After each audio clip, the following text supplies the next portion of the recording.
Good afternoon, good evening, good morning, depending on folks. It's your man, always George Page, aka the Emperor of Female Body Talk, coming to you live on YouTube. Appreciate y'all folks coming through here today, and the ones that was here yesterday. Can you believe, folks? This is the first full week of May, and today is Cinco de Mayo. You know, it's supposed to be the celebration of freedom of Mexico from Spain, but it's a made-up holiday. It's not really, and plus when days go around here, certain people should be celebrating this holiday, especially how you treat people of Hispanic descent. So, folks, we're gonna have a little discussion about what division you feel like, especially if most of you guys are a fan of women's bodybuilding and also a fan of other divisions. You feel like is there some of these divisions going to survive? As you know, the new fit model division is coming in, and there's a possibility that it might push out one or more divisions, especially if you saw this year some shows drop women's bodybuilding from the lineup. You were lucky that the Tampa Bay picked it up. And even physique has been dropped from some shows. And even figure. It's crazy. So I have here some of my guests here. And you know what? I'm a man. I believe ladies first. So we have here the lovely OCB Figure Pro, Miss Nicole Strauss. Hello, lady. Hey, George. Oops. Hey, George. How are you? I'm fine. How are you? Yeah. I'm a gentleman. But not this rapscallion. Nah, this is a hater. He's a punk ass. But he's my brother. I love him. My man, KLA the Wanderer. Yeah, how y'all doing? Hey, everybody, what's going on? KLA the Wanderer in the house. Yay. Anyway, we were yesterday, we were just talking about stuff, but it's doing this content, and especially the things that are going on, especially in the world of bodybuilding. And we talked this before, how when Fit Model comes in, the big question is, what division looks like likely is going to push out eventually out of bodybuilding in general? Women's bodybuilding. How many competitors like on stage also too? Yeah. Is it going to be like on bikini, or like are they going to have like those classes like A, B, C classes and all that stuff like that? Well, in amateur, in amateurs they will have those classes, like the number of classes in amateurs, but the pro level, they usually you just meld them in. You just don't have that. You just compete against one another. Oh, okay. And that's the thing is that when you have that many competitors, and and that as you remember before we talked about how there was a show in New Jersey, the University T-Neck, where someone told us that there was 600 competitors, and they had to stack so many different classes. Yeah. That's ridiculous. I don't know, man. That's crazy. I mean, just to sit and watch who gonna win out of that many competitors. I don't know if people gonna even want to go to a bodybuilding show. Yeah, it's tedious too. That's tedious for the judges. Like, imagine the judges have to sit there. Yeah. They're sitting there like all day. They're probably fresh like in the beginning with like when the men compete. But by the time you get to like, I don't know. I haven't seen fit model yet, but I would assume they're all the way to like the last competitors at the end of the show. So imagine just sitting there all day judging, and then you got to judge about 30 competitors. Because I think is it called fitness or fit model? What's the name of the category? Fit model, yeah. Fit model. Yeah. So imagine like I'm pretty sure that's going to be a huge category. Like, so imagine them to judge like however many those women are going to show up. There could be a lot. Like, you said in amateurs, a lot different. They go by open, and then they have classes by age. Then there's a lot of competitors, and they have height. So who knows? Yeah, I talked to one person that she was trying out. She's doing the fit model, like I'm SPAC. Yeah. So yeah. Did she do it yet? Or? I'm not sure. I ain't asked her, but she, when we was talking, she said that she was gonna she was trying out to do. She's attempting to do a fit model at a show coming up.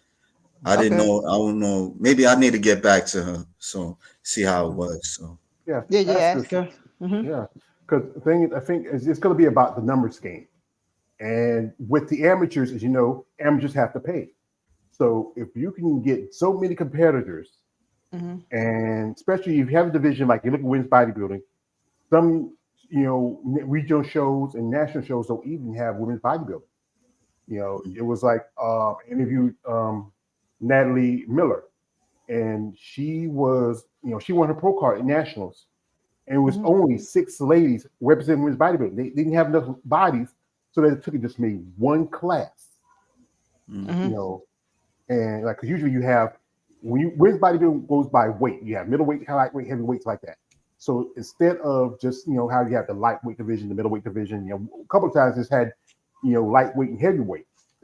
They made one class, and then I think it was two ladies that interviewed both that did that class. That was Natalie and Diana. Diana, and they both earned the pro cards also in women's physique, and then because there was no other competitors for the overall, automatically Natalie got the overall title. And I think I was talking to one lady that when she did a show, it was women's physique because there wasn't enough bodies in that class either. So just mixed it up and put all the ladies together in one class. Wow. Yeah.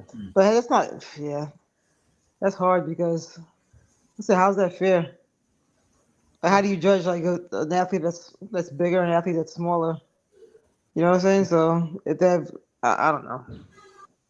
Yeah, like I said, Natalie is, she earned a pro card at nationals, and I'll pull up her pictures here. And she is like, you look at her, you wouldn't think she was. Let me see. Gotta get some. Let's see. Let me find her real quick. You look at her, you wouldn't think she was, women's bodybuilding, but she took the chance because she felt like like most competitors, when you compete, you want to cross over. And that's one thing that hurts. I think, like I have people tell me that it hurts bodybuilding is the crossover because you can jump from one division to another. So I'm gonna pull her up in a bit.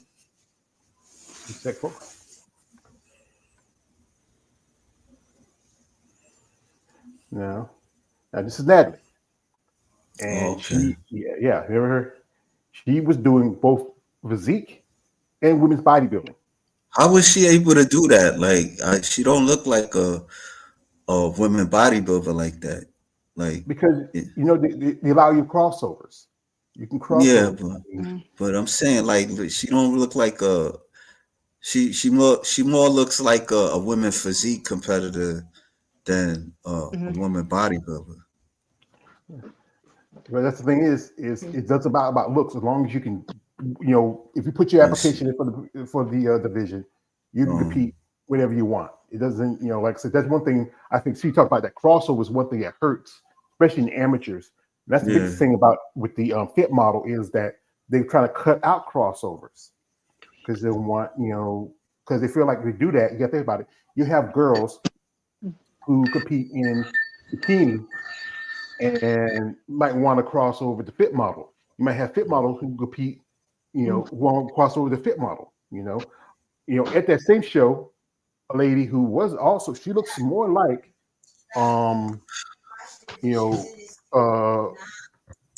bodybuilding is Brittany Diamond, and she competed at the same show, but she didn't get a pro card. And this woman looks more like women's bodybuilding. She did women's physique? No, she did women's bodybuilding. Yeah, she's jacked. Yeah, but she didn't win the pro card because it gave it to Natalie. She won it. And Brittany looks. Let me ask you a question. So I remember, so NPC, is it still the same? Whoever places first or second will get their pro card in nationals, or has that changed? Still the same. So she didn't place first or second. No, so she didn't get a pro card because this is the one where they instead of having different classes, she was only in one. They just made one class for for the women's bodybuilding division, and out of that one class, because with women's bodybuilding they don't give you a second pro card if you took second. They usually stop each class will get one pro card, have it to each class, and that's it. Women's bodybuilding. I like with physique, figure, bikini, wellness, and probably going to same thing happen with fit model. Mm-hmm. Because I remember how when I did NPC, I know they would award whoever came in first or second will get their pro card. So first and second place will get their pro cards at nationals. So it's only like one winner. So only the first one gets the pro card now in NPC, or is it still first and second place? Well, some shows depend on the show. Mm-hmm. Like Universe, I think it's only first place, I believe, or it might be second too. But because women's bodybuilding, because not enough numbers for that division, it's usually you just get the one card for them. Sometimes okay. depend on the shows. Like if you do a show like if you have a big show like the USA or national, no, we're not nationals. Nationals the only one that doesn't do it. USA's, I think also the North Americans and Team Collegiate, I don't think they do it. And there's another show I'm trying to think of. The Amateur Olympia did it because I interviewed a couple ladies that got their pro card that year. Both of them got their pro card in women's bodybuilding because that's what year they added it. I think it was the first year they added women's bodybuilding to the Amateur Olympia. But I think last year, because there was not enough women, because I know one lady, she competed there, but something wasn't wrong, right? Because she didn't do a regional or something. She couldn't qualify. She could compete in the Masters part, but couldn't do the Open because she has to be qualified. Okay. Yeah.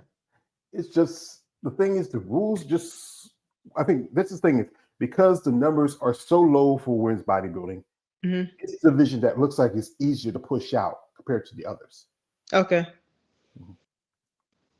Yeah. So, do you know? Let me ask you a question. Do you know if, like, all right, let's say back in the days of like Linda Murray, or even when Beth Francis used to compete, were there more? They probably only had one category back then. It's probably only had women's bodybuilding back then, right? Like in the 80s. Yeah, from the 80s up to the 90s, they had one card category. Then by the mid 90s, they picked up Fittest. It came in because some of the ladies who were too small for women's bodybuilding wanted division that worked for them, so they created Fitness. Okay. And then I think Figure came in about a few years after that, and with bikini, it was brought in. And when about the time when physique started, because they wanted, because at that time they were pushing out women's bodybuilding. 2013 they dropped it. After 2013 they dropped it from the Honor Classic because I think the one probably say that Iris Kyle's winning so much because and they didn't like Iris Kyle's look. And then when she won the title for Miss Olympia back in 2014, they started dropping in 2015. But this is a debate. I've said this before. If they wanted to say women's bodybuilding and kept it at the Olympia, they could have awarded a title to Alina Popa. But for whatever reason, they decided to just, I know Iris is always in best shape, top condition competitor. But if you feel like that she wasn't fitting the standard of what you wanted in women's bodybuilding, you had someone like Alina Popa. Okay. Yeah. Yeah, I remember. I remember when she was on. I think she was on. The first time I knew, I found out about Iris Kyle was. I think I was watching Generation Iron. It might have been the second one, Generation Iron 2. And they had removed women's bodybuilding from Olympia at the time. Remember, I don't know, she was complaining she was 10-time Miss Olympia. Then when she went back to compete, Andrea Shaw beat her. And, Andrea Shaw she never competed against Andrea Shaw because when they brought it back. Oh, okay. When they brought it back, it was, I think, I was like maybe 4 or 5 years since she last competed. Yeah. Because actually, what was this? This is a story. Okay. Back in 2016, Iris wanted to make her return. Okay. and she wanted to do a show. It was the Rising Phoenix. She wanted to do the Rising Phoenix. Oh, okay, okay. They told her she needed an invitation. She needed either to win a show to do the Rising Phoenix, but this is supposed to be invitational. And she's already the 10-time Miss Olympia. And that was the story goes why she was complaining because she, she wanted to compete this show, but they turned her down. But Oh, okay. they let Alina Popa compete, and Alina didn't do a show since her last Olympia back in 2014. Alina Mm-hmm. didn't compete for nearly a year after the last Miss Olympia back in 2014. But she gets to compete at the Rising Phoenix. But here's the thing with Lena, she has a relationship and a friendship with Jake. And I think one thing I think a lot of people always had issue with Iris Kyle. Really? How come? Why do they have an issue with Iris Kyle? Because of her look? Well, yeah, I think that's what it mostly was. It was the look. Because if you I pulled this little thing, it's a little site I found where they show like old videos and stuff. And here's Iris. This is like back in 2000 when she first competed. This is Iris, and this is early Iris. She didn't win until her first Olympia till 2004, and this was her hit. She's been competing since as a pro since '99. And, she has evolved. If you look at her now, compared to some of the ladies that you see now in the sport, she looks like I think one person I think I can see we look closer to is someone like Sharonica Hinton. This is the look that you're seeing now in women's physique. Her physique is freaking amazing. Yeah. Look at that. Wow. Yeah, so these women are getting huge. You put on size, development, Yeah. Iris was just, she was something another level. And I think what it was that they were trying to, I don't know. I think the thing with bodybuilding, it was trying to bring back a certain standard. This was 2010, and that was her. Actually, yes, she lost in 2005, won the title back in 2006. So it's 2006, 7, 8, 9, and this was her fifth straight Olympia title. Wow. Yeah, and that physique. Yeah, it's crazy. And if you compare somebody, I think if you look at somebody now, in women's bodybuilding, it's just a different level because it's just everybody advances and grows. Look at that. And yeah, because Iris, her physique, she had great aesthetics, great physique. Yes. Yeah. And then you compare it to someone like somebody she's competed with against, and that's Linda Murray. And, and when Linda Murray was in the game, I think Linda brought a certain look to her, aesthetic to her. You have right here, you have like, I would say 2 generations of Miss Olympia. If you go by it, because you go both Linda and Iris are kind of like, the first generation, and you have Andrea and Sydney. That's the next generation. Andrea Charles, she looks tiny compared to Iris Kyle. Doesn't she?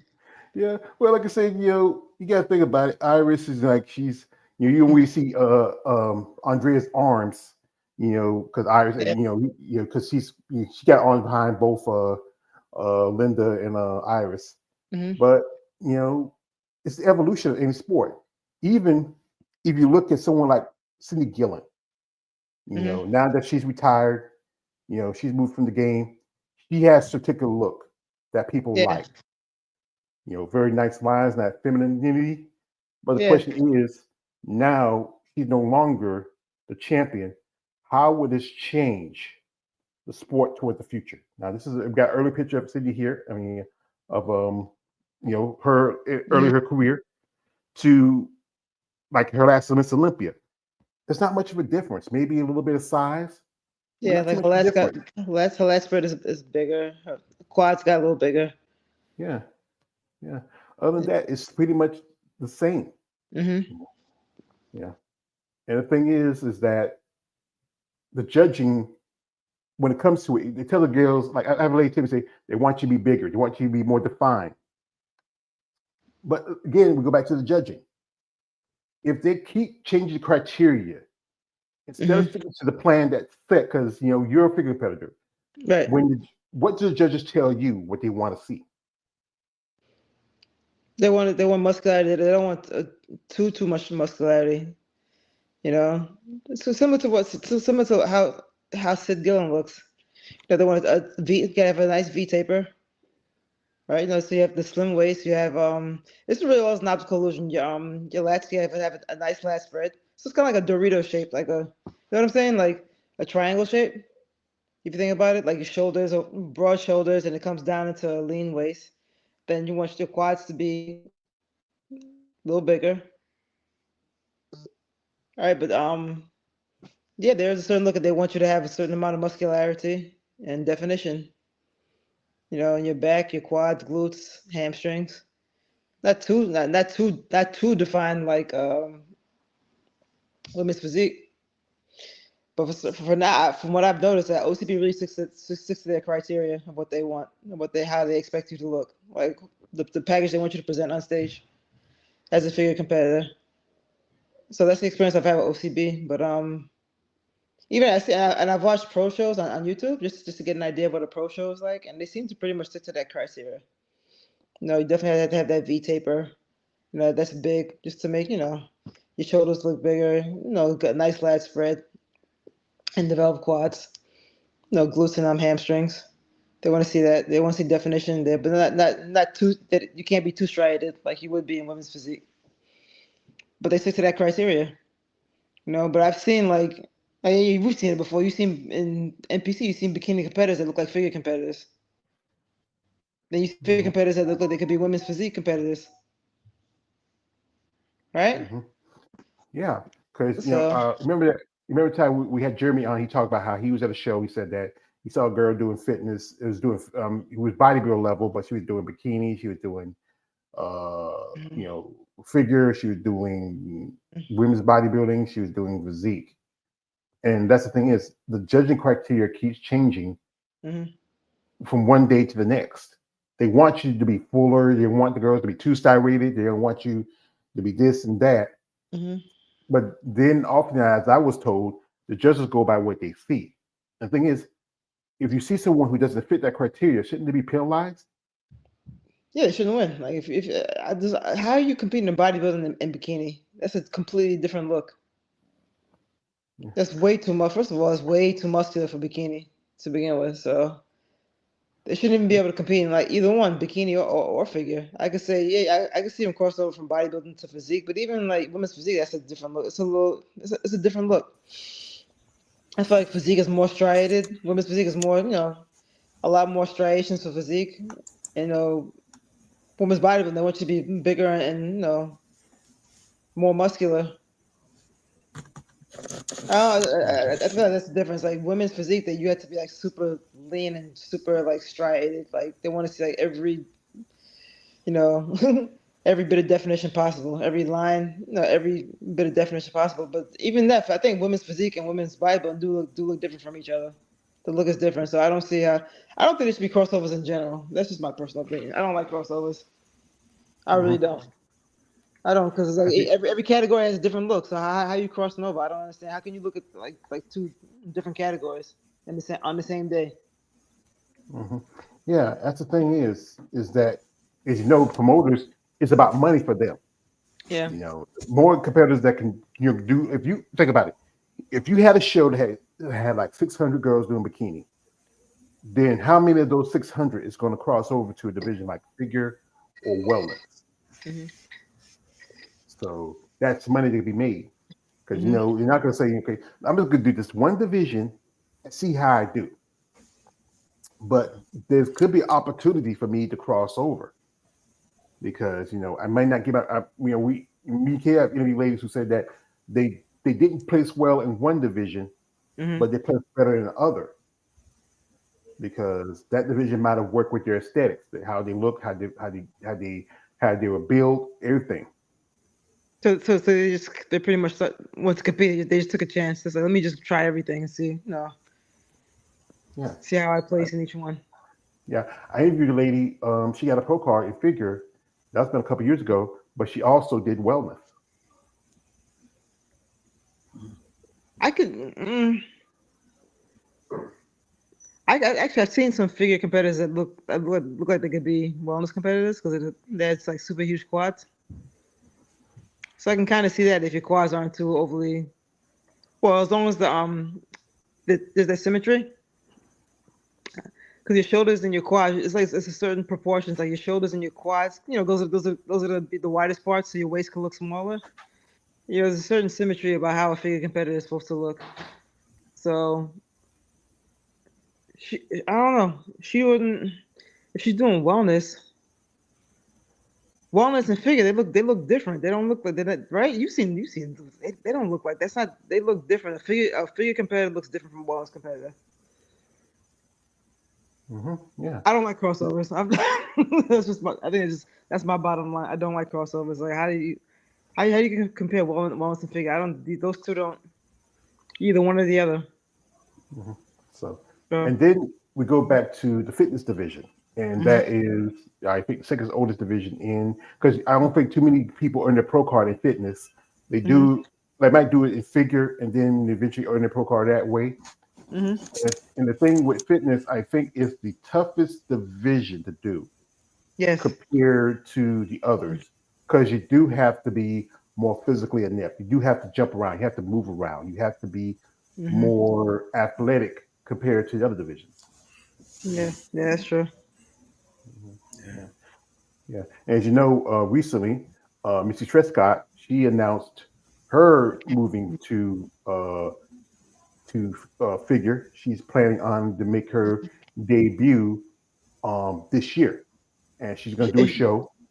Okay. And yeah, I was say because what show? What show is she doing? she hadn't posted yet. She hadn't said Okay. yet because even though she is the current figure champion from Olympia, you have to requalify. And It's like she's fitness, not figure. She's a fitness. She won fitness last year, right? yeah, For she Miss won last year Olympia. in fitness. Okay. Yeah, and you remember the year before she had that nasty fall. Yeah, I remember And that. yeah, She hurt and missed the herself. Yeah. parade. Yeah, and she came back last year and she won the title. That was her third fitness title.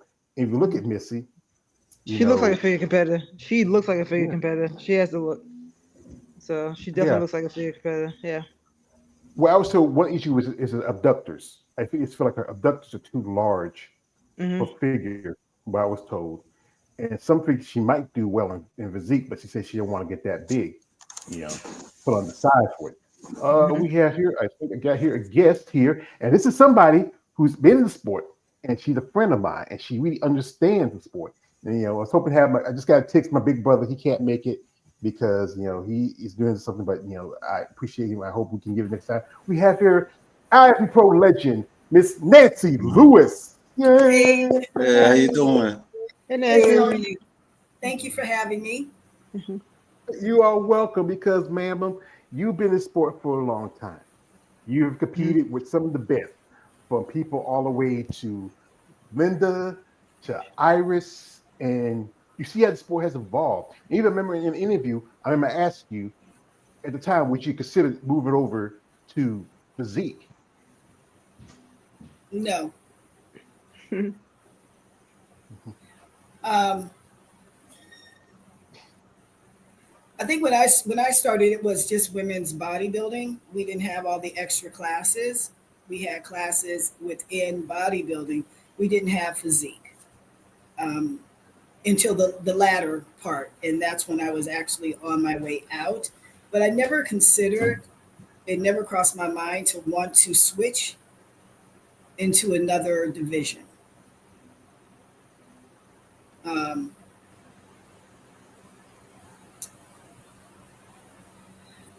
Now I think I'm seeing, and we spoke about it earlier, George, all these different classes popping up. We have the physique, we have the bikini, now we have the fit. I'm kind of confused as to where all these, do you know what I mean? Where the sport is actually going at this time.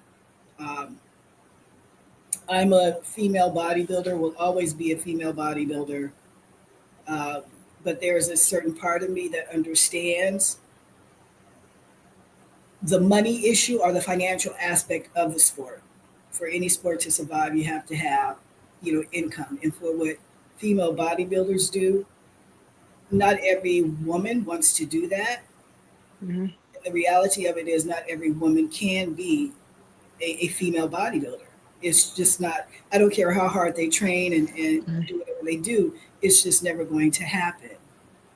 I do think, sadly, that female bodybuilding is still a niche sport. And it was that way when I competed. I think it's still that way today, even with the exposure, even with now we have the internet, we have IG, we have TikTok, we have all those apps, which gives us more notoriety, but it's still a niche sport. It's still Mm. not accepted by your mainstream.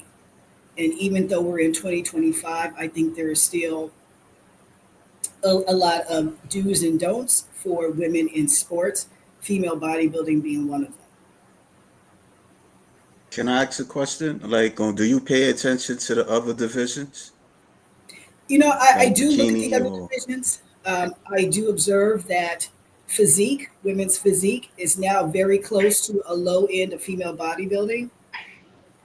The bikini, every physique, when they implemented it first, you can definitely tell, okay, she's bikini or she's, physique. But now with some of the physique, uh, they can be in the bodybuilding group. And said a lot of them have come over to bodybuilding. So I think the groups, they continue to excel and develop until they're going to have to put something else in, because you're going to have to put the reins on it, just like they did with female bodybuilding. In reference to, with us, it was, now you're getting too big. Now you're getting too striated. You need to tone it down a bit. So I'm just curious to see what they're going to do with physique, uh, what they're going to do with wellness, what they're going to do with bikini. Because again, some of the physique models, if you look at our current Miss Olympia, Andrea Shaw, where did she originally start? Physique. Actually, figure. She actually started figure first, and then she went to physique later on. Yes, she went to physique, and then where did she end up? Women's bodybuilding. But in women's bodybuilding. Um, I can't remember the other lady. I think she just won the Triple O. Her name is on the Uh, tip. I mean, Salika. She was physique and she came over to female bodybuilding. Her first Triple O, I think she got third. This Oh, time you talk about? Oh, you talking about? Are you talking about the first Triple O? Or you talking about the she second? took, this year at the Triple O, she got first in the bodybuilding category, but she was physique. She was in the same. She was in the same category as Andrea Shaw, and she crossed over. Well, so I She's a try black to. woman. That's Salika, right? Because Salika's the one who won it, but Salika earned her pro card as a bodybuilder. And I think she's been bodybuilding for a long time.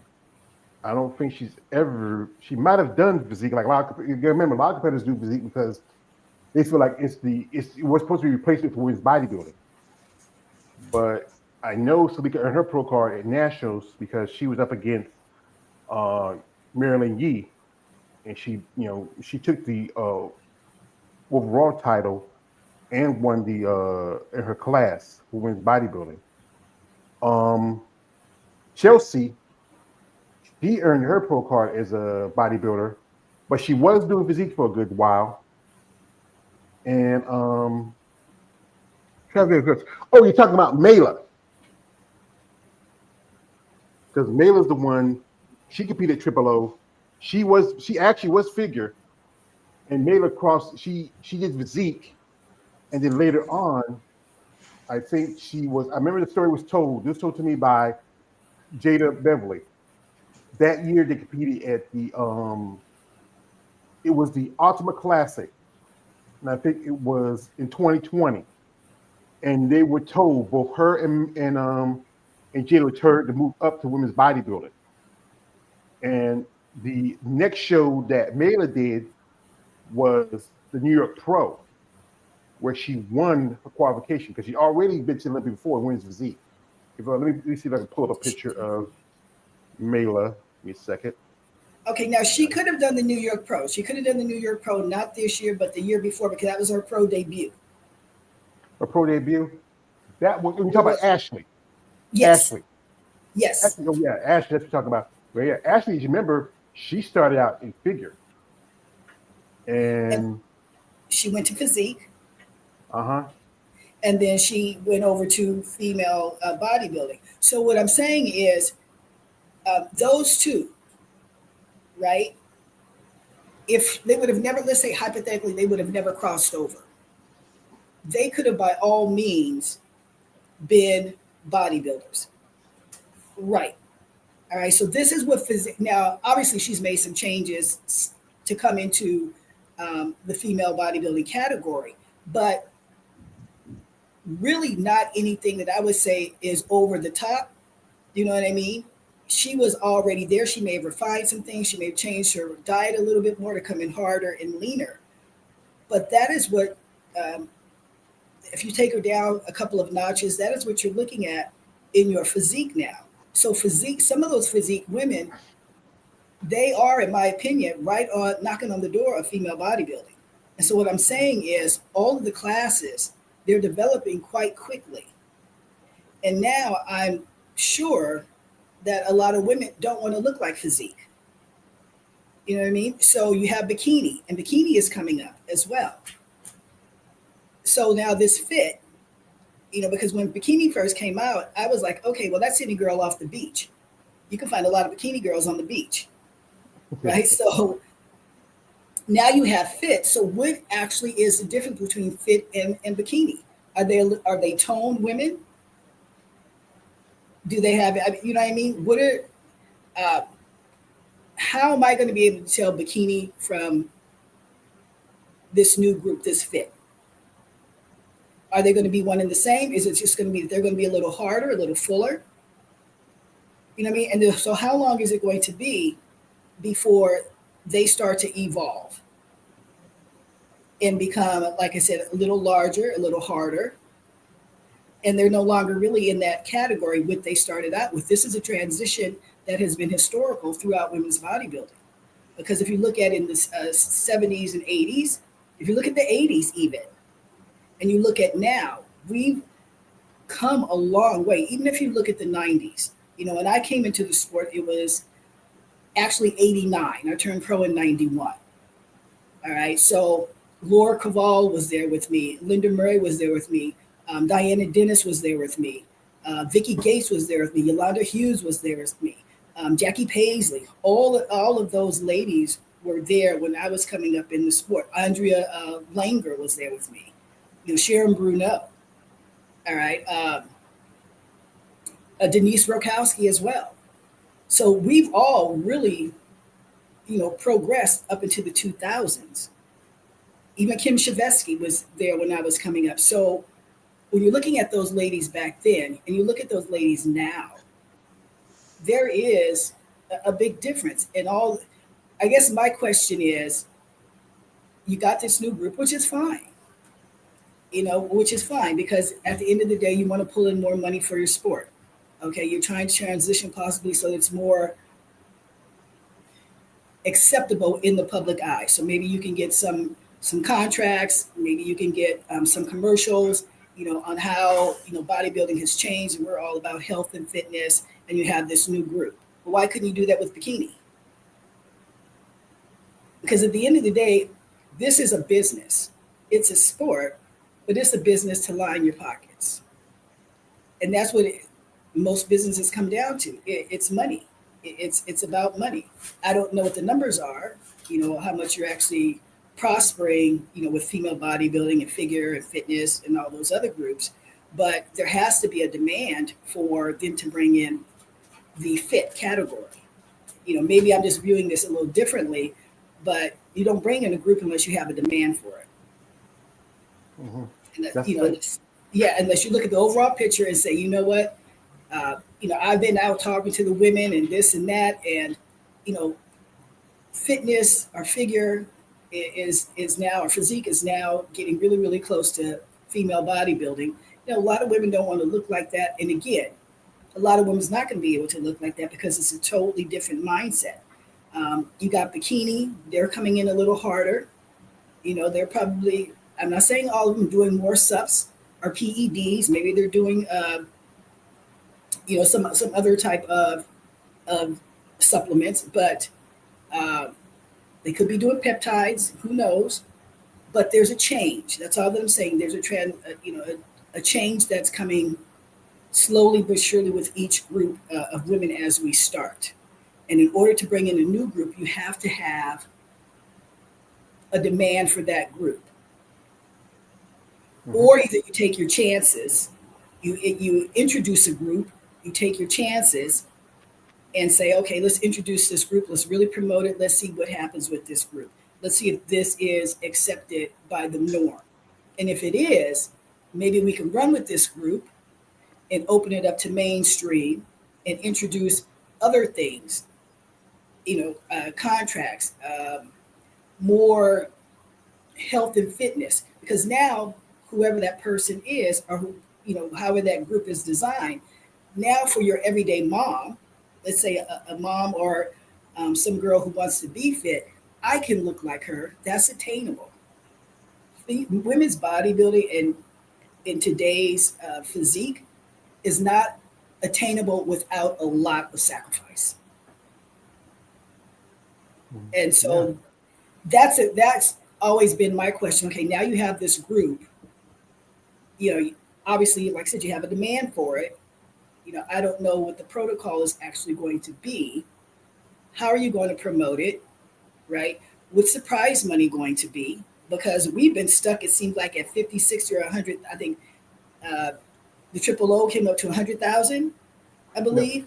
The Triple O was, for women's bodybuilding, it was 7,000.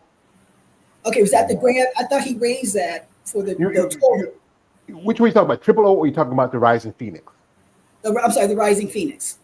Well, as you know, this year's Rising Phoenix, last year was $50,000. Plus, there was you had the prize money for best poser, most muscular. You used to have the little video thing, but they dropped that. They don't do that anymore. Right, they stopped that.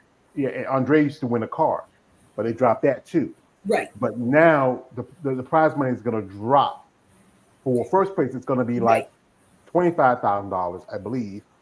And also, they're gonna cut out a lot of incentives, because what they do was a lot of the competitors would get little incentives, and it's no longer an invitation, because what they did was and make it an open show, because there was plans going to be a show in Texas, and since Texas dropped women's bodybuilding because they couldn't find a sponsor to sponsor the division, then they turned it into the right, because technically the Rising is Olympic qualification.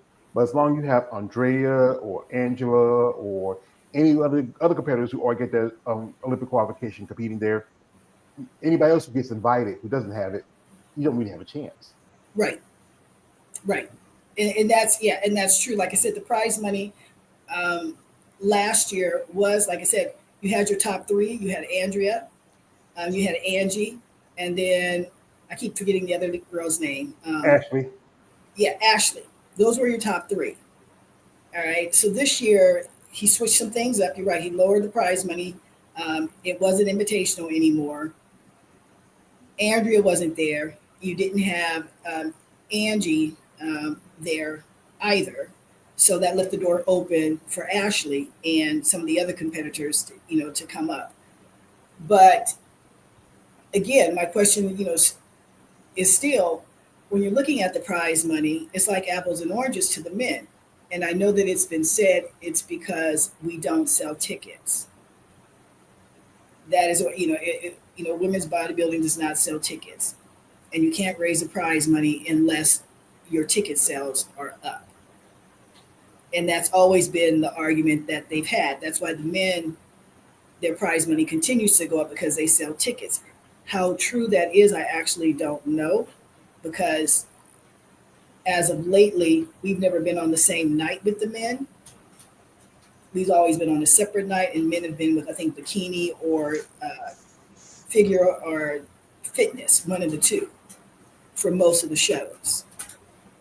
But there's, like I said, in my opinion, a lot of changing going on. It's going to be interesting to see when the dust settles, where everything is, how they implement that prize money, how they promote this new group, and how many women come into that group, and what they do in reference to it as far as promoting it to the mainstream. Because I haven't seen, and this is just my research, I haven't seen when I'm, online or out and about, talking to people, I haven't seen this sport really blossom, even with bikini. Yes, you have a lot of bikini competitors. That's true. But if you're trying to get this into the mainstream, like it was back in the day, I believe it was ABC or one of the sports channels, they would cover the Olympia. They would cover the Arnolds. And that's what Joe Weider was trying to do, is get this into the mainstream, because he technically wanted to get it into the Olympics, and that never happened. And that was partially because of the drug testing and the thing with you're looking at a bodybuilder, you're also looking at PEDs, performance enhancing drugs. So they didn't want that in the Olympic, because since we wear our physiques, it's normally assumed, well, she wouldn't look like that or he wouldn't look like that without drugs. And then on the flip side, you can have somebody taking PEDs and taking peptides, and you wouldn't even know it, because whatever they're doing is not working. You still have to work at it. You know what I mean? You still have to work regardless. Yeah. When you was competing, you ever got any prize money? Excuse me? No, I said while you was competing, did you ever got any prize money? Yeah, I was very fortunate enough. I did several Olympias, and some of those Olympias I placed in the money. I won some titles as a pro, placed in the money there. There was a lot of opportunities in reference to traveling abroad, because a lot of countries wanted to see female bodybuilding, and they wanted to implement that to the women in their country. So I'm not for sure how it is now. From the ladies that I speak to, they don't have those opportunities. But I was able to travel abroad, out of the States, live out of the States, because of female bodybuilding. So that's what I'm saying. Back in my era, there were so many opportunities. Even if I wasn't a Miss Olympia, even if I didn't win a show, if I placed in the money, people open up the magazines and they see my picture and they're like, oh my God, I like her physique. I really like her. Yeah. And you left, you have the interviews, you left your contact information. They would contact you and say, hey, we're starting bodybuilding here. We think you'd be great. Would you like to come? Everything was paid for. Yeah. There is not a cent out of my pocket when I traveled. Yeah. I mean, when I discovered you, this was like it.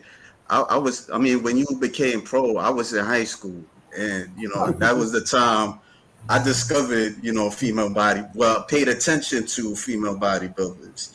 I think you guys stood out then than all these competitors now. Some of them I don't even know their names a lot of times. Like if I do know their names, it just slips away like that. Like your name, it would just stay in my head, because it wasn't that too many of you guys. So it was more it was just easy to remember. But then the years after a while, I didn't really pay attention. I didn't really have no knowledge of these divisions, and so I was just lost. So right. Yeah. Also, the thing is that back in the day, you used to catch it on like ESPN, and also Fox News used to show it. And the thing is, like when ESPN stopped showing because Disney bought it out and it said because it wasn't seen as very popular. Because remember, you have people like Angela Langer was on was a show where you were working out, Right. yeah, and you see Linda on that show, and you'll see quite a few bodybuilders. Then we got here, man. Shout out to my man, Executive 23 coming through. Says salute George Page and panel. Thank you, brother. So where we're getting into here, what I did was I did a little searching and I found a little video, guys. I know you guys are fans. That's why you come here because you love these ladies. And I'm going to pull it up. And y'all can check it out. And and show you respect to the lovely Mrs. Nancy Lewis. And she is with the legends here. You have quite a few ladies back then. I mean, there was Debbie Mugley, there was you, Denise. Just it was an amazing lineup back then. Yeah. It's like the NBA of female bodybuilding back in the days. Yeah. Yeah, you have Linda right there, she was the top dog then. I mean, I think there's Kim Perez right there. Because I think by the time you were, here she is right there. This goes Nancy. Yeah. There's Ricky Gates right there in the back. It shows Nancy again. You ever you miss those days, Nancy, how it used to be in bodybuilding? Do I miss those days?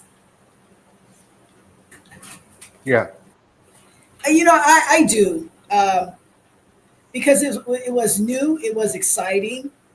And honestly, to tell you the truth, when I was a child, I started in track and field, but I said, and I put it up, I didn't know about the universe, but I just put it out loud. And I said, you know what? I want to be a professional athlete. That's what I want to be when I grow up. I didn't say what type of professional athlete, but I was blessed to be a professional bodybuilder. I also said, I want to travel. I want to live abroad. I want to see what other cultures are like and what they do. And this sport allowed me to do that. So I miss those, those days of traveling. I miss the competitive aspect and obviously having everything paid for. When competing, I miss the team that I worked with. And it was a good time for me because I lived the life that I asked for.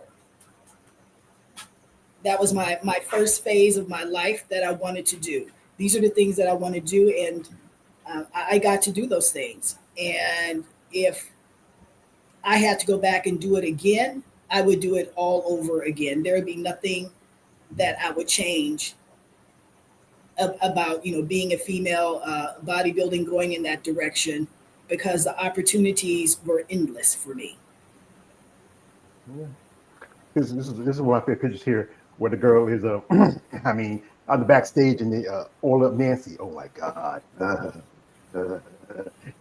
I can't help it.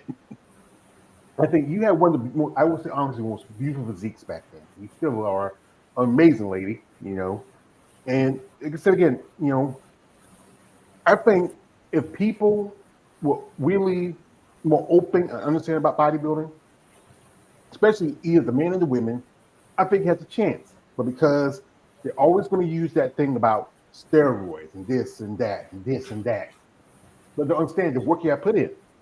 And the thing about the fit model division is because it's so easy. Now you still get bikini came in, it's supposed to be, very mainstream. But now, if you look at the bikini competitors, me and Kia have any bikini competitors who look even bigger than some women that were competing back in your day. Yes. Yeah, like I was saying, George, the sport has evolved, and it's going to continue to evolve. And when you look at PEDs, performance enhancing drugs, they've been around forever. They're not going anywhere, and they want to, I think, always poke the bear with bodybuilding in general. It's in every sport. Period. You're asking, and this is this is just common sense, George. If I ask my body, right, we're looking at PEDs and let's look at peptides. All right. So if I ask my body on a daily basis, all right, body, I need you to go in. This is leg day. I need you to squat 500. We need to go deep into the hole. Then I need you to do leg presses, 700 or 800 pounds. Then we need to do lunges, right? Then we need to do some deadlifts, some leg curls. Whatever. That's my leg day, hypothetically. Okay. Give my legs a break. Then I go back in and I ask it to do the same thing. How long do you think that recovery is actually going to be, since you just traumatized, right, the legs, quads and hands, okay, your receptors, everything else? Do you think it's ever going to get fully recovered without some type of help?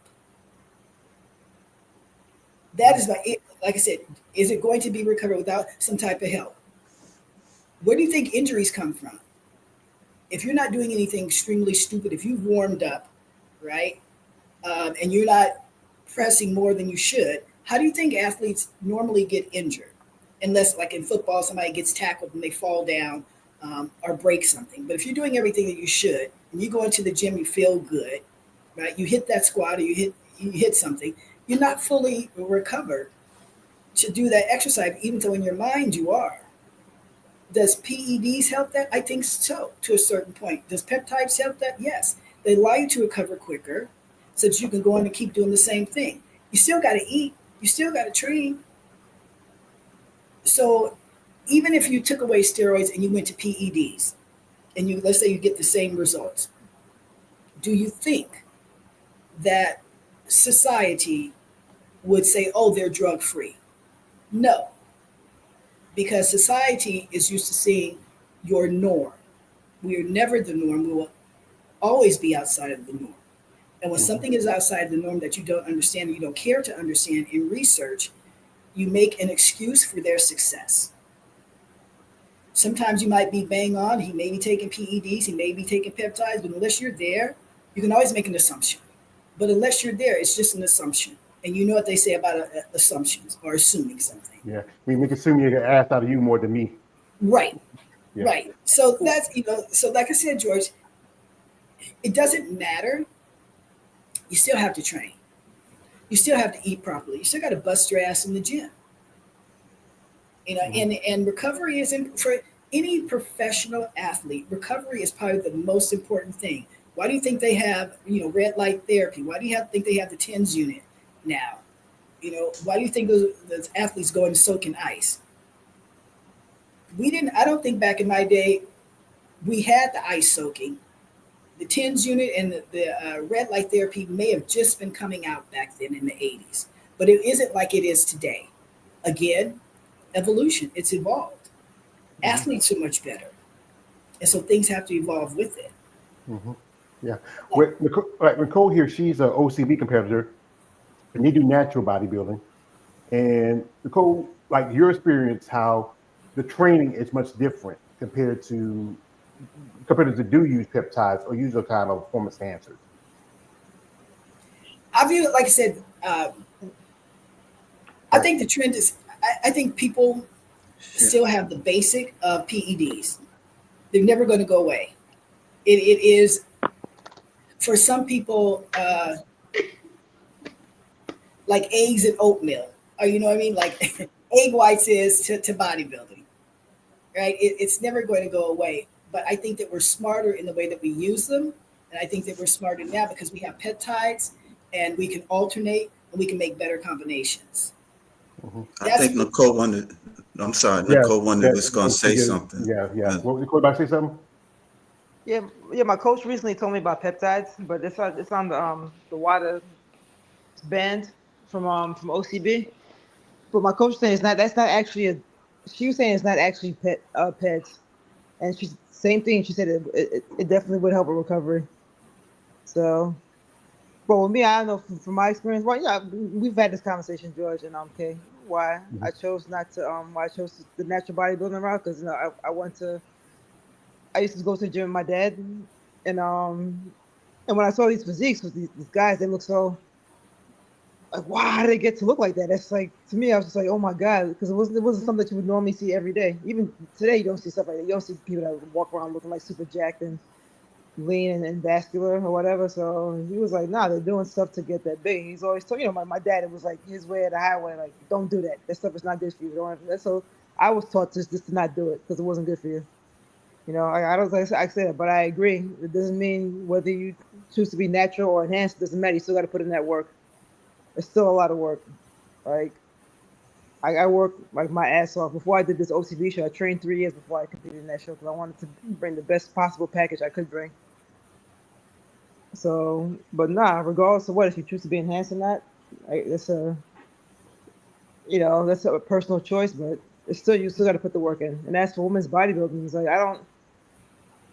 me personally, I don't think I could ever achieve. Like I agree with you. I don't think I could ever achieve that physique, even if I was like had a really strict diet, ate a lot of calories or whatever, did everything I had to do. That's a very difficult physique to achieve. And like, I'm not squatting. Who am I kidding? I'm not squatting 500 ever in my life, probably. the most I've ever squatted was 225. Even that, I was like, nah, I don't think I want to go any higher than that. So, and that took me a while to get to that point. And I haven't been able to do it since that was years ago. So, yeah, I think also it takes a lot of time for you to recover compared to enhanced competitor because you're not taking any kind of peptide or any kind of any kind of drug that can helps you to recover because you're doing it naturally. It takes you a lot longer to pop back in and jump in the gym next day. Yeah, like my rest days are like, and I remember when I first started bodybuilding, I was like, oh, I can do this. I can train every single day. So I was just like, it was like so silly to it. I didn't have back then I didn't have good guidance, so I never really recovered well. But now I have like a really good coach, and like let me tell you, my rest days I look forward to them because it really does help me recharge my battery. So I can continue to train the way I do. I think my training is like I'm just very consistent. Me, I'm just like slow and steady progress. If something's off, something doesn't feel like my knees are kind of hurting me, so I'm going to see my chiro tomorrow. But yeah, I'm getting older. I pay attention to everything. Like rest days are super important. I think rest days are just as important as training days. Yeah. So. Yeah. The thing is with this sport as it evolves, as Nancy was talking, how it's evolved over time, and then it wasn't that long ago that women's body was almost pushed out, and now if you look at it now, physique is getting a stink eye. There's some shows that dropped it. There was St. Louis Pro. I interviewed Marika Jones, and that was, she was the last woman to win the title there. One lady I interviewed also, Yvonne Pitterton. She was the last lady to win the title at the Legion Sports Show. It's coming up this month. Even an interview lady told me that figure is getting pushed out of shows, and you see that Arnold had kicked all 3 of those divisions from the show. Plus, 212. But with 212, those guys, they can either go up to men's open or they can go down to men's classic. They're in between, as you could say. But I think with some women, you look at it now because Pittsburgh Pro's coming up. It's this weekend. And, there's some competitors I'm looking at that look like they're more of the aesthetic of women's bodybuilding. I'll pull this this Rachel Daniels, her. They call her the real Lois Lane. And she's always posting. And and I've seen how she's really has evolved. Some say where you see her goes, some say she might be more closer to women's bodybuilding. If you look at her. What's your man's opinions? She's women's physique. Women's physique. Oh, yeah. I mean, she could pass by a woman's bodybuilder. What's your point, Nancy? Because you've been in a sport longer than most of us. You can see from your eye what you see.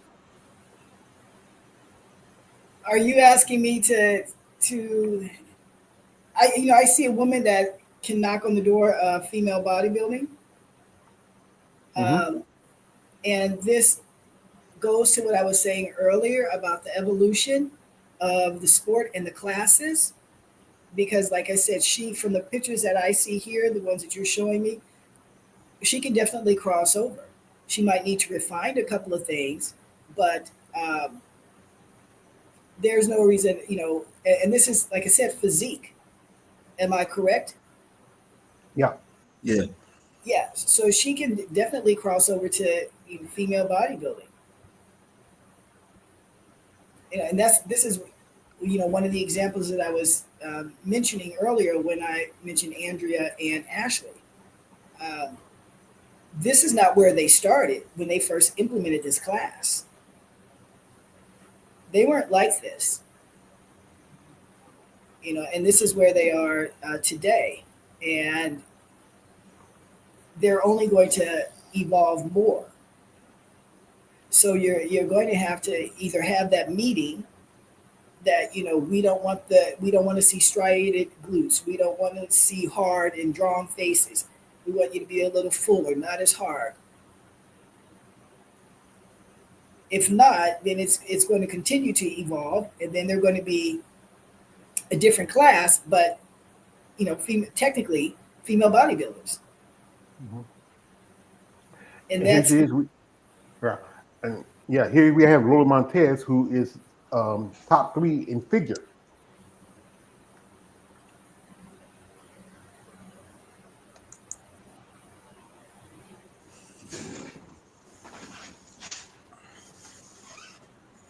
Because that's another level. We look at it. We talked about Sid earlier, and it's just, I don't know. I think that as you say, Nancy, they do need that discussion. And it could be done like this. You can get together enough people. You don't have to, bring everybody to one room. You can do this. You take the top competitors, put them all in a room. You can do a teleconference, and you invite Jake Wood, Jim Mannion, Steve Weinberger, Dan Solomon, Sandy Williamson, Tyler Mannion. As he's the next protege. And then you have people like Andrea Sansadua, Sarah Vilgas, and just, hey, we have a problem. If we're seeing women in bikini looking like women in figure, and you're seeing women in figure looking like women in physique, and then you bring this new division that eventually it's going to end up being just like the last division that was bikini, and wellness. I just interviewed Robert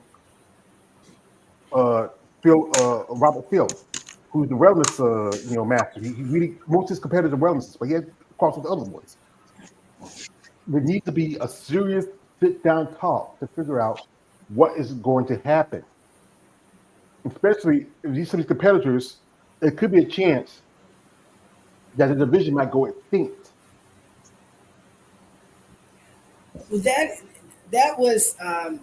that's what I'm curious about. And unfortunately, the season's already started, and normally, if you're going to have that conversation, it's usually done in the beginning of the season, or they send out these notices, on new rules, on how they're judging now, or what they're looking for.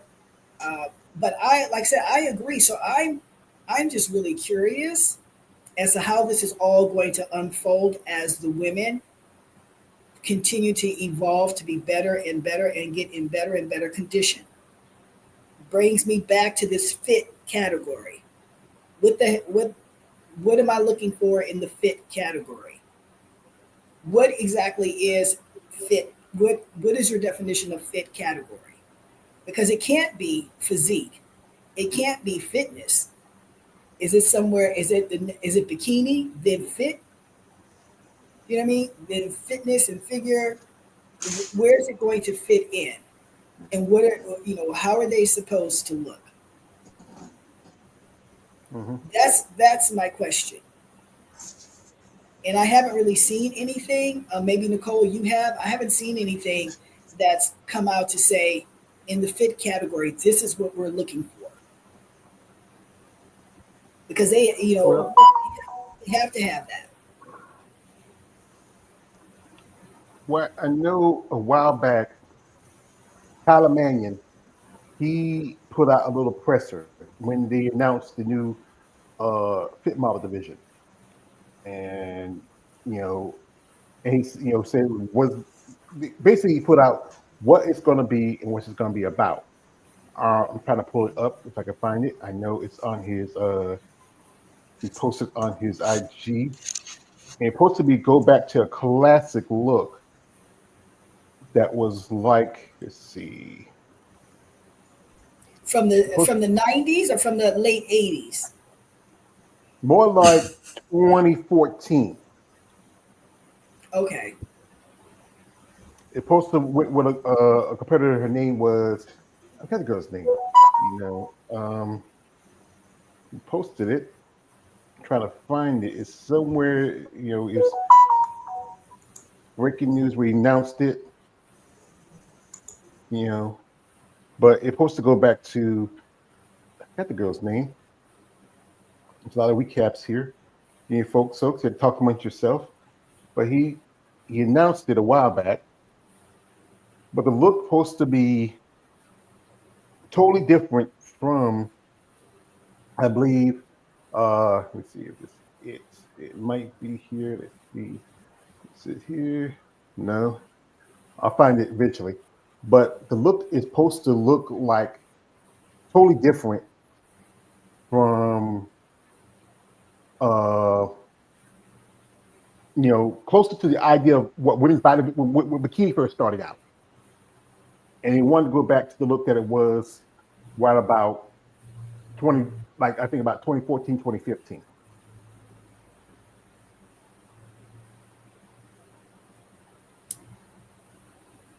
So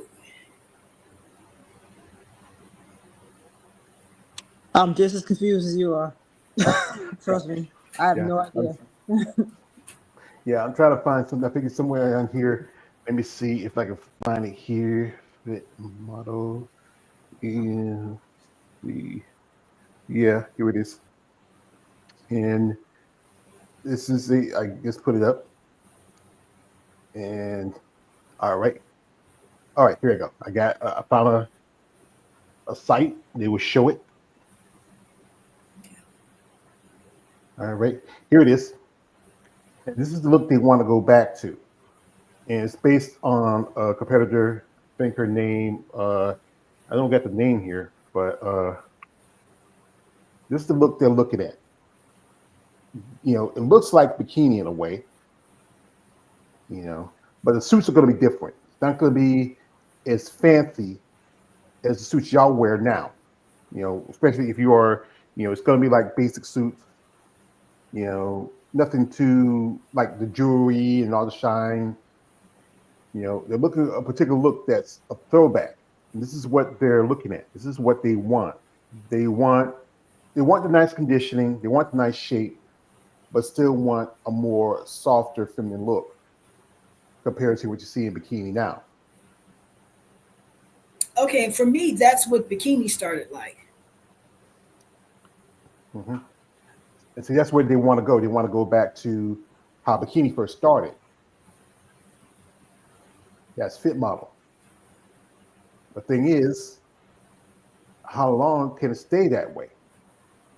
But that's what I'm saying. Every sport evolves. It's inevitable. And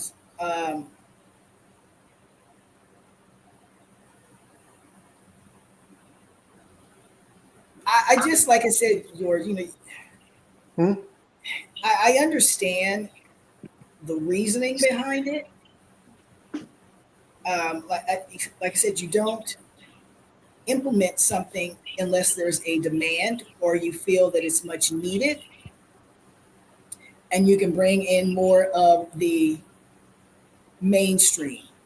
This look right here that you just shared with us is extremely mainstream to me. This for me is a woman who I could see on the beach and say, oh, she looks good. She looks like she might train a little bit. Probably really, but when you're looking at caps on the shoulders or something of that nature, a nice deep six pack, it's none of that. She's just a woman in shape. And that's something that I think your average female would like to look like. Nothing intimidating, right? Because she doesn't really have, in my opinion, any visible muscle. We know that she's toned, but if she did a side chest, you're not going to see the pecs popping out. If she did a tricep, you're not going to see the horseshoe. You know what I'm saying?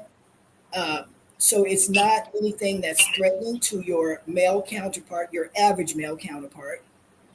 And it's, like I said, again, something that I see could definitely be introduced to your mainstream if they can keep it that way. That's going to be the question. Can you keep that the way that it is right here and now? Because history tells me that you haven't been able to do it. Mm-hmm. That'd be the problem, because you know what? Some of those girls after a while are going to evolve and grow and develop and put on size and muscle, because bodybuilding is a very influential sport, especially when you get into it, especially when you're young competitors. It's how some people look at it. Look at it's a teenage division for like young girls, but I've seen that some are doing women over 40 to 50, and and I don't know how many women at that age is going to maintain that tight, taut, kind of just, I guess, get off the beach or just get out of the gym look at that age group. George, it's challenging, but I think that once you have that combination, you have it. You know what I'm saying? Because, like I said, when you're older, the body changes, the hormones changes, so there's a lot of things going on, and that's something that's more challenging as you get older as compared to when you're in a younger age, in your 20s and 30s. It's not that hard to control. As you get older, it takes a little longer to recover. It takes a little longer to see those changes. But once you get the combination that works for you, George, it can it's definitely possible. Mm-hmm. That much, it's harder work, but it's definitely possible, because most of the female bodybuilders that I know that did the sport, that were on the high end, they're vain. All right, they're vain, and they're not about to look like a couch potato. So, they're definitely going to stay on top of the game. Well, we have a comment from my man here, Raheem Hamilton, coming through. Says, "Wow, Nancy Lewis on the show." Yes, she's a friend of mine. I asked if she want to come by and give her thoughts, because she's been competing for sport for a very long time. She has seen sport has evolved and grown over years. And the thing is, I think that's the concern. This new division coming in, and how it's going to affect because I think they're going to start doing pro shows next year. And then I think the Olympia, I don't know if it's going to go to Olympia next year or the year after next. You just got to get the bodies first. And then the thing is the time, because you can think about it. If you get promoters that picks up that division, especially in the pros, we talked earlier, you got to think about it. If you have bikini competitors, it takes them practically all day, especially you do shows that have like 10 divisions. Like some shows would do like maybe 6 or 8. Some would do the full 10. They have men's open, 212, classic, physique, fitness, women's physique, figure, bodybuilding, and then you bring this new show in, which is number 11, number 7 for women's. That means that some promoters have to make a choice. So for the room and time, they have to cut, especially the prejudging.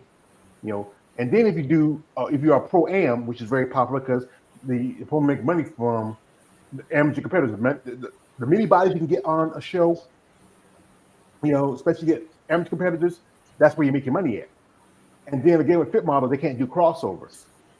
because they're limited. They don't want that because they crossover. That means that you might have a girl say, "I want to do bikini," but say you can't do bikini. You got to do this division exactly. Mhm. But after a while, you're gonna see some promoters and maybe even venture the IBNBC where hey, let crossover because hey, that's money for you.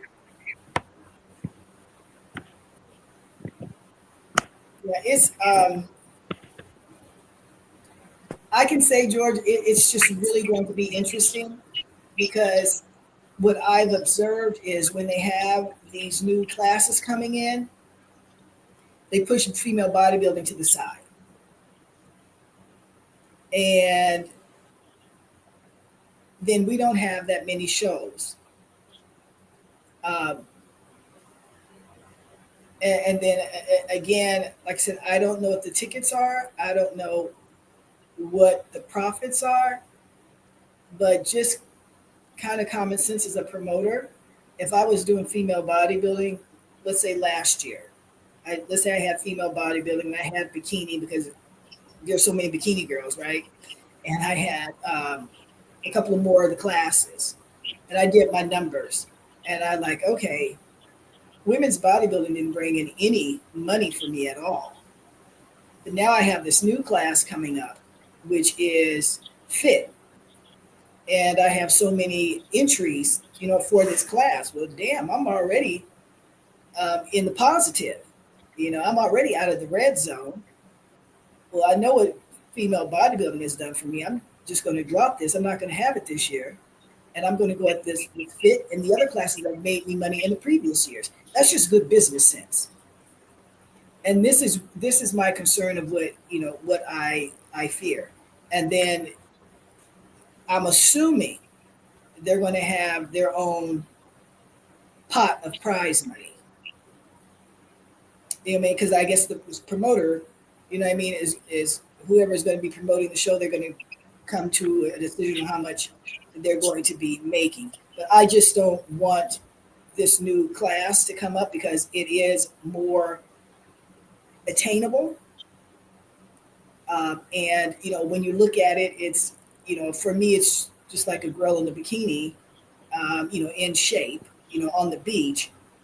But it is, like I said, it's non-threatening and it's attainable to your average girl who doesn't want to look like me or who doesn't want to look like physique, who doesn't want to put in as much work as you need to put in to be in those categories, but is already, let's say, active. She might be in her 20s. She's already active. She plays volleyball, does sports, and she can put on the suit and do this. You know what I mean? I think So, yeah. So, there you have it, which is probably a lot of the ladies that just train and work out and look good. And she might be able to walk away with 3 bands, or let's say $3,000. You know, um, without a little work. And promoter might have 50 entries, as compared to female bodybuilding, he may only have 4. What do you think his choice is going to be? It's gonna be with that division. We got something, Kate? Because I heard you about to say something. yeah, I mean, if they made it like a bit more interesting, like have them do certain things, like dance or something like creative, it could be different. Like I look at them like they're kind of the same. They just stand and do poses and stuff, with the exception of fitness division. I think it probably would draw attention because I mean there was a time where the women bodybuilders would do like masquerades and wear costumes and stuff. I don't know what happened to that. So I think George explained it, or Keith or somebody, but if they if it was more different, maybe it would draw more attention to people. But I don't think it's gonna do anything really. It's just there, maybe it'll have its own fans because the bikini division, they have their own fans. It's not a lot of people, but they do have support. I mean, though, I would think that this fitness model the people would they'll gain some fans or supporters with it, but not. I don't think it's gonna be a lot, because I've witnessed. I've attended my first show, in New York Pro. I went as a spectator, not a bodybuilder, but I've seen that when the bikini competitors they go last, a lot of people they leave out, the auditorium and stuff like that. But there be people that they'll stay and they'll give their support, and I've seen it in natural bodybuilding too. But I think the natural bodybuilding shows they're more supportive than the one in IFBB Pro. That's just my opinion. So that's all. I'm gonna land my plane on that. Yeah. No, and I have to agree with you. Um, I can say that in my era, the night show, it was definitely that it was a show, and it was for the audience. Uh, they would, and this is before Jim Mannion um, was the president. We would actually have rehearsals with the Miss International and the Olympia on how we all were going to enter the stage. And we would also go over where we could enter the stage at, where we were going to enter the stage, when we wanted our lights to come on, when we wanted our lights to go off. So all of that was pre-done. So they really took extra care, because you guys are paying a lot of money to see that show at night. So the least we could do is give you a good show. And we had the whole stage. All the stage had good lighting. We weren't in a box. Like now they paint that they have that box tape or the X. If you go out of the light, you're not going to have good lighting. We had the whole stage. If you go back into the 90s, you'll see even the men. We used that whole stage. We jumped down into the audience and had audience interaction, which made the night show more exciting, which made people want to come, to the night show. But keep in mind too, we didn't have the internet. They couldn't log on and go to my IG, you know what I mean, and get pictures. They had to either look by the magazines or they had to go to the show to physically see me, or go to one of my guest appearances to meet me and take pictures and do all of those things. I have observed that with the men, how I feel they stay relevant is I can't turn on my IG. I can't go to YouTube without somebody doing a training video, or they're having like a group of the top 3 and they're all training and they're doing this and they're doing that. They're interviewing on this show, they're interviewing on that show. So, and as they're leading up to the competition, and they're constantly putting out things on their IG and on the YouTube of how they're looking.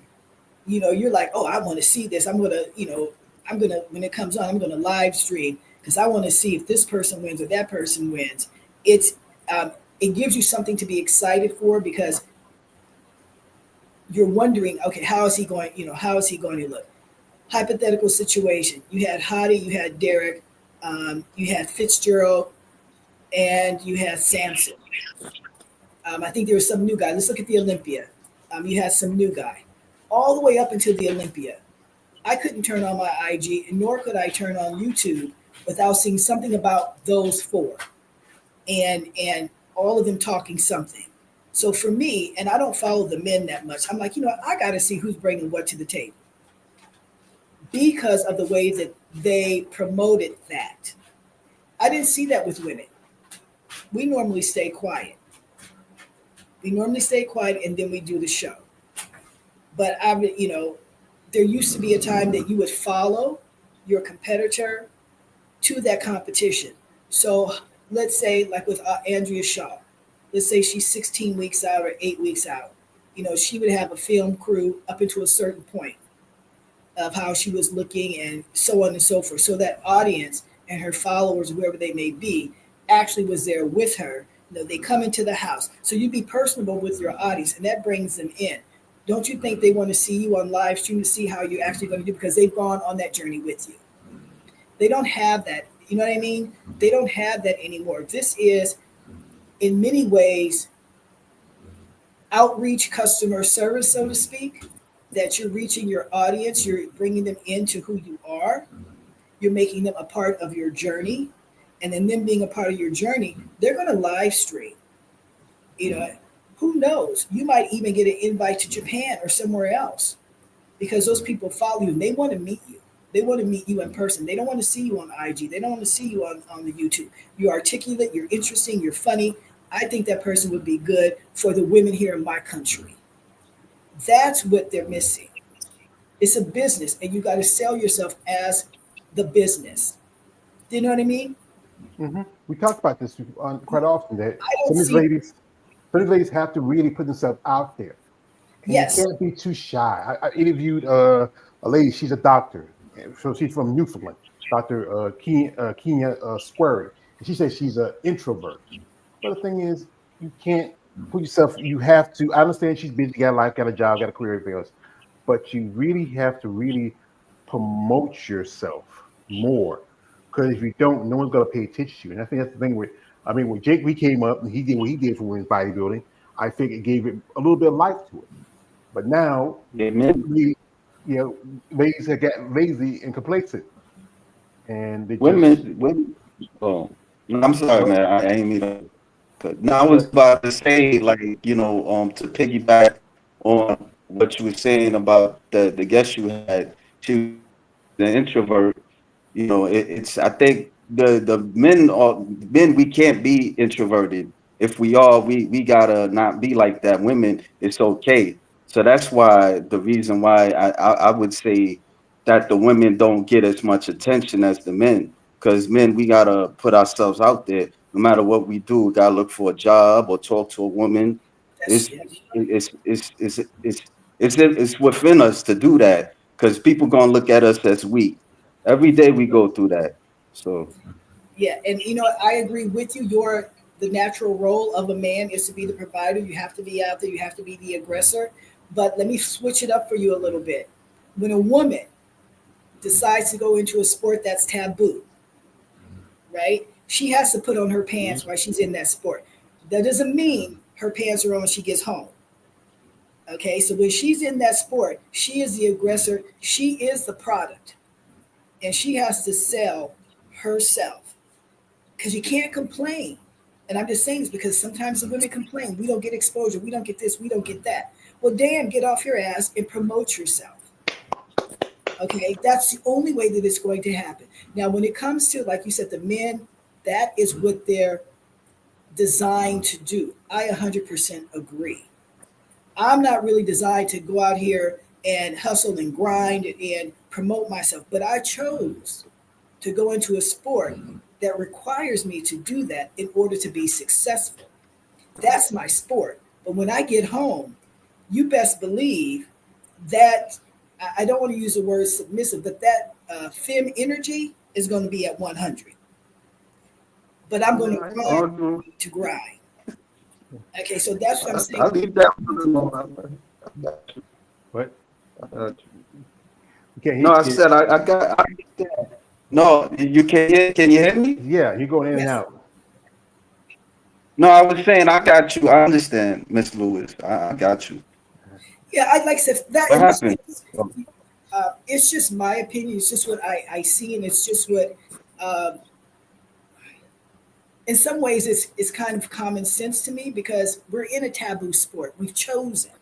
We've had a choice to go into a sport that's taboo, that's not accepted, right? And so that means that I have to put on my pants. I got to put on my big boy pants and go out and do what needs to be done for me to be successful in the sport. And if I come back and complain to George and you about it, I don't get this and I don't get that. That's not your fault. I probably haven't done everything that I need to do like the men would do. I may not get the same results, but damn, I'm 100% sure there's some country out there, if I promote myself correctly, that's going to want to meet me and see me. And I may be an asset to girls coming up for health reasons alone. They come over and say, hey, we'd like you to talk to our young girls about health and staying fit and this and that. A fit woman is a much better investment than one who's not. And that's across the board. Well, we got here a comment from Exclusive 97. It says Nancy is absolutely nailing it. And also, like I said, with someone like you, if we still have Nicole here, you're a woman, and we talked about this the other day, where you're part of this elite muscle management, and you have to learn to promote yourself. Yes, and yeah, I don't know what it is. It's like I can go on stage with this bikini, which is pretty much just covering my privates, and like I love going on stage. I own the stage. When I'm on stage, it's my stage. But for some reason, putting it out there on social media, myself in a bikini, it's like, oh my god, I can't do it. Like I don't understand. I'm just trying to. Does it make a difference? No, I don't think it makes a difference. But for some reason, I'm just trying to get over that. You know what I'm saying? That I don't know what it is. I don't know why I like. Because if you know when I post stuff, I kind of just post. I post some of my workouts, but I never really post too many. But tomorrow what I'm gonna do, I'm gonna do a transformation Tuesday. What I want to post is how I looked last year in May compared to how I look right now. I want to post a year of growth because I start prep in 2 weeks. So that's how I want to start. Baby steps. That's how I want to start putting myself out there, like showing off my physique. But I don't know why I get so. I don't mind doing it on stage, but like just on the internet, it's like, oh my god, can I really do it? But I'm already on the internet to some extent in my bikini, but I don't know. I don't know.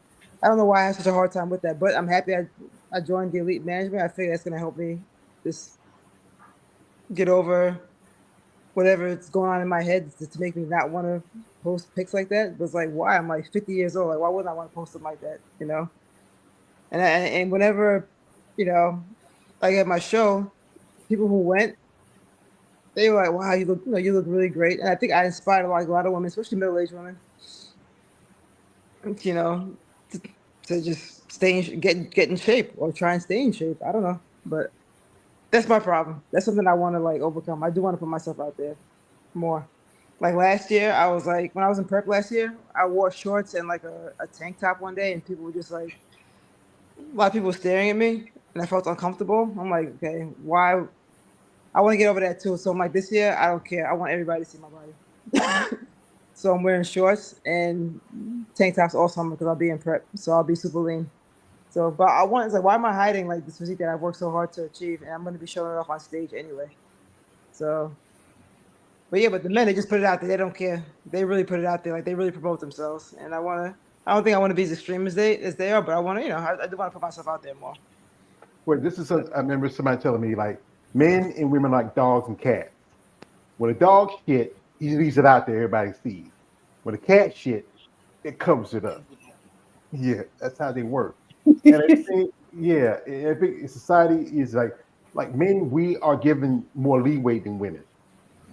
And if you look at the division like fit models, like young, tight, young girls, guys are like it. You look at bikini, guys like that division because still, but you look at wellness. We didn't really hit the game. It really got a lot of attention. I've seen ladies who have switched. Jada, she switched. Some ladies who were doing figure physique had jumped over. I remember I was talking with Robert. He says that I think maybe not good for you if don't have no strong aesthetics. That's why right now most of the ladies who are wellness who's in the top in the Olympia are mostly Brazilians. If you can, I think there's one girl you like, Lily Dong, and she's been to Olympia, but it's just I interviewed Jamie Gwen, she's Vietnamese, and she's pretty good. She's a natural competitor, and we talk about how the bodybuilding world has gone worldwide. It's still a fringe sport, but again, it's just about survival of the fittest for whichever division. The fitness models come in, and it's going to be a new kid on the block. It's going to get a lot of attention. It's going to get the big pushes, the more opportunities.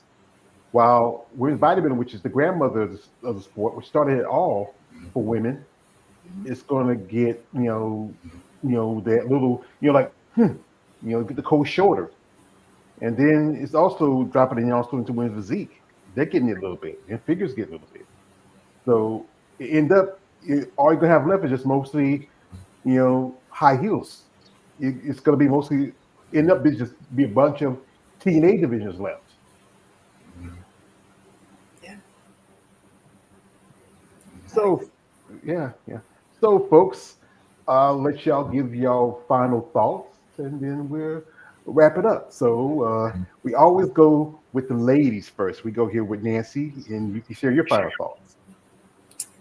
Oh gosh. Well, as I mentioned before, I just want to reiterate, I think that the sport is going to be forever changing and evolving. It is inevitable. It's not going to stay the same. I think with this new class coming up, they remind me of bikini when they first came out. And as you see, bikini evolved to, something much better and harder. From a business aspect, it comes down to dollars and cents. Um, I think that there's probably a demand because your average, it's probably kind of cruel to say, but I'm going to say it anyway. Your average girl, right? That's attainable to her. It's non-threatening to your mass public. So it's probably going to be promotable if they can keep those reins the way they are right here, right now. They might have a good chance of that breaking out of the IFBB and going into the mainstream to get more notoriety. But that's only going to be for that category. It's not going to help female bodybuilding at all. They might shine, they might be an honorable mention, and that's about it because we're still taboo. And a physique is getting that way too. I'm looking at strictly the muscularity, like the lady that you showed me in one of the other clips. She looked like she was knocking on the door, or she is knocking on the door of being, going into the female body category. So I think it's going to be interesting to see where they go with this new group. For my sisters in bodybuilding, because I am, like I said, female bodybuilding, been with it for a long, long, long time. Come on, y'all. We got to do better. We've been around for a long time. We're still here. You got social media out here. You got so many ways to really, really promote yourself. And, you have to think outside of the box.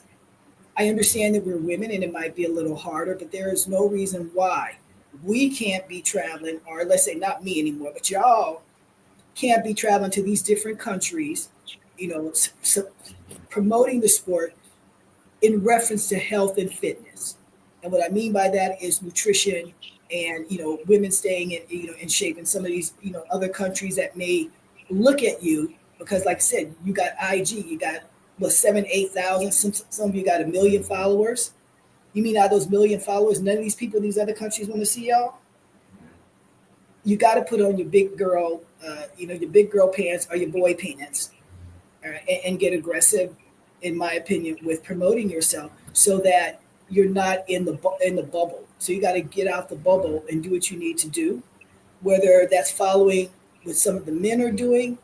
Like I said, bring these people into your home. Hey, this is what I do. I'm about to start, my training for the blah, blah, blah, blah, blah. People like to feel like they're part of the journey. This is customer service or salesmanship 101. This sport is about selling you. You are the product. This is, I don't know, George. Maybe I just have it wrong, you guys. This is common sense. You are the product. Sell your product. That's what it's about. I said dozens of times. I've said that dozens of times. You hit the madam. You are reading my mind, Nicole. Sell your product. Get something out of this because you ain't making no money on the prize. The prize money is not paying your bills. I can guarantee you that, unless you're in the top two. It's not like you're getting rich. So you need to either think outside the box, get your head out of the sand, right? And do what you need to do so that you can enjoy the sport. So that you can come out of this sport and say, I don't have any regrets. I was able to do this, this, this, and this. You don't want to be one of those females that say, you know what, damn, I paid $5,000 for my contest prep and I didn't get any of that money back. That's not a good business move. That's all that I'm saying. You've worked so hard for those gorgeous bodies. Make some money at it. Have fun doing it. Travel with it. Promote yourself. I don't care what kind of tips you got to take from somebody else, but there's definitely an opportunity for you to get out of that bubble. And that's probably in all of the classes. And I'm just speaking to my female bodybuilders because I've been in the sport for such a long time. And, I see the sport much differently today than I did when I was in it. But I would like to see, my sisters have the same opportunity that I did to travel about, to live abroad and still train and still compete. And there's no reason, in my opinion, why you can't do some of that. So, again, thinking outside, you got to think outside the box. You got to think outside the box. And you are worth every penny of having the best experience in this sport. And with this new group coming in, George, I'm just going to sit back and see what unfolds. No group comes into any sport unless there's a demand, unless they think they can make money off of it. Well, Nicole, your final thoughts? Wow. Nancy, you said you wow. You got it all flushed. I know, right? I'm Take in a minute. It's like, thank you. Like, you truly are an inspiration, and that's something I really needed to hear. Like, I agree that, like, we really have to put ourselves out there more. And like you said, like, I worked really hard for this physique. I'm 50 years old, and I look at myself. I'm like, damn, I look good for 50. I wish I could say I the think same. that, what I'm saying. I think the world should see it, but like I said, I think baby steps. I'm getting better. Like, tomorrow, I'll post a Transformation Tuesday, something that I never post myself in a bikini. Like, at least not to my page, maybe to my story. 'Cause I know it's gonna go away in 24 hours, but I don't know, baby steps. But I'm gonna take your advice. I'm going to promote myself. I'm going to encourage my fellow athletes who are still competing to promote themselves as well. Because I know it's like a lot of us just don't really do it. It's just like, we probably post things here and there right before the show just to say, oh, we're about to compete, but get a little lax after that. But no, I totally agree with what you're saying, and I really want to fight for this sport because I love it, and I want to see. Especially, I'm doing figure, and I was telling my coach that I might want to go to women's physique, but she said it's going to take 2 years of training and some strict, dieting just to build that muscle to compete in physique. So, and I've seen the physique competitors. Like, I gotta set my game up a lot if I want to, move up to physique. But yeah, this You was know, the NPC. no OCB for physique. But I do want to do an NPC show for figure. Maybe Okay. like in a year or so. I just want to build a little bit more before I do figure for NPC. But yeah, this is amazing discussion again. Yesterday was a good discussion too. This has been I learned a lot.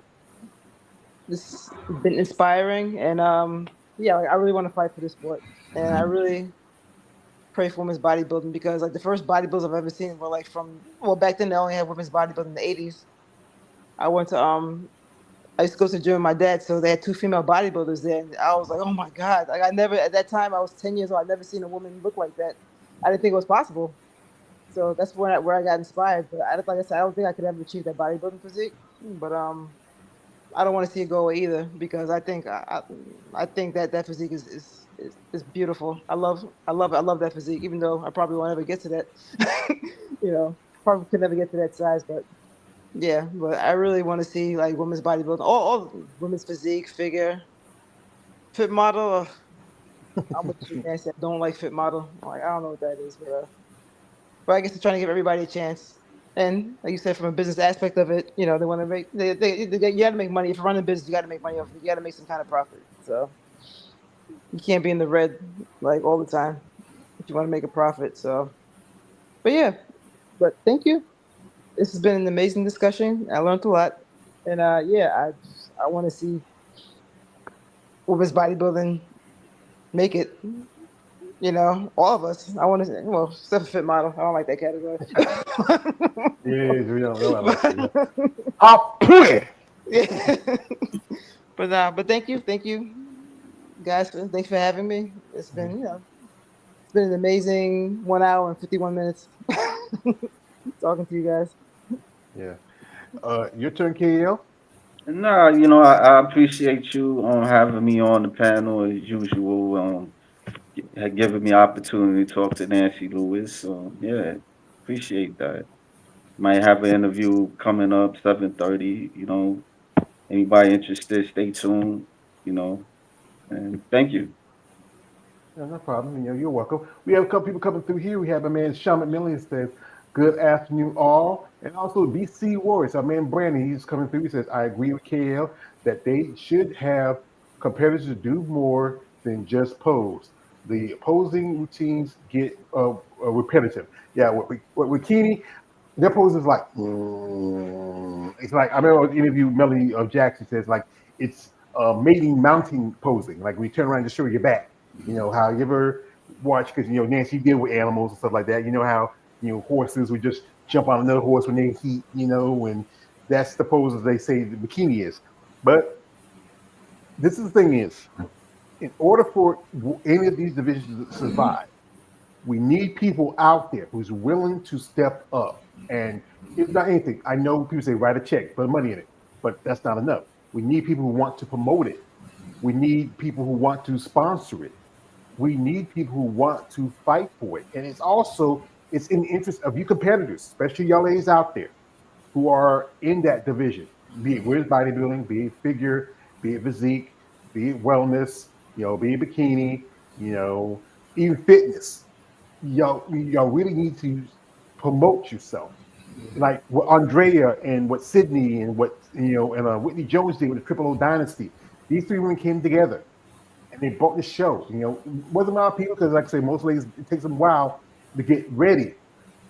But still, I would say if you know the show is coming up, I would say get ready because you want the bodies. Because saw an interview that Chelsea Dion did said she's doing New York. And people don't want to see like you already won your qualification. Yeah, I'm one of the people for you. You already won your qualification. Why go there? But she made it simply clear.